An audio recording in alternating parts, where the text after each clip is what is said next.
Somalia's neighbor on the Horn of Africa, Ethiopia, has a small slice of the Caribbean in it. It's in the city of Shashamene. That's where, 60 years ago, Emperor Haile Selassie set aside 500 acres for Western blacks who wanted to return to Africa. In recent decades, hundreds of Rastafarians have taken up the offer. But as reporter Verlee found out, they haven't always felt welcome there. Rastafarian artist Bandy Payne leads visitors through the jungle-like garden that surrounds his house in Shashamene, pointing out the many trees he's planted in his 2 decades here. There's guava, tangerine, banana trees, and that is cassava. Payne was born on the Caribbean island of St. Vincent, but long wanted to make Ethiopia his home.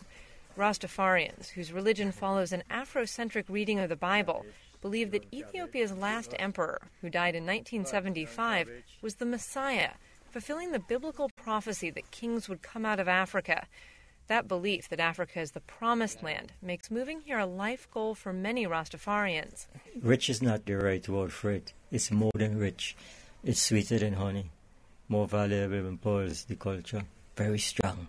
But while Rastafarians consider their arrival in Africa a homecoming, Payne says local Ethiopians don't look at it quite the same way. They need to give us a special welcome here, man. People who were taken away from Africa, now they come back home, they should welcome us back. Don't think we have us as foreigners. Relations between the Rastafarians and their Ethiopian neighbors have never been great. Rastafarians come here to create their perfect religious community, not necessarily to fit into Ethiopian culture. Different languages and beliefs keep the two groups apart. Most Ethiopians here are Orthodox Christians, without much interest in the Rastafarian faith. On Friday nights, members of a Rasta organization called the 12 Tribes of Israel host parties at their headquarters. Reggae plays as people gather to drink beer and catch up.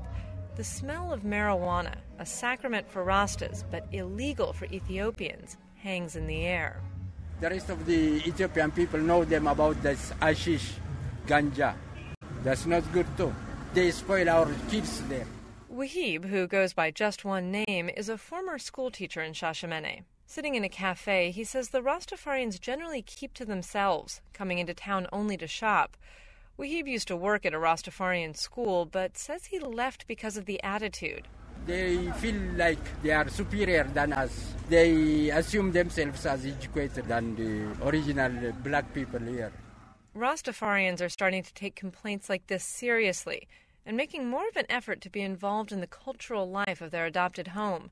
Priest Paul Fang is the Rastafarians' elected leader. If it is our home, then we'd have to fight, not literally taking up arms or whatever, but make sacrifice to bridge gaps. Rastafarians consider themselves the victims and opponents of colonization in the Americas, so they say it hurts to be seen as colonizers themselves. Fang says he's been sending representatives to community meetings and holiday celebrations. But not all Rastafarians are interested in assimilating.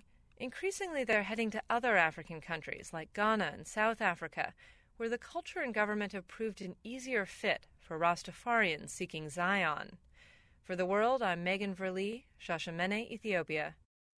Our story from Ethiopia was produced in collaboration with the International Reporting Project.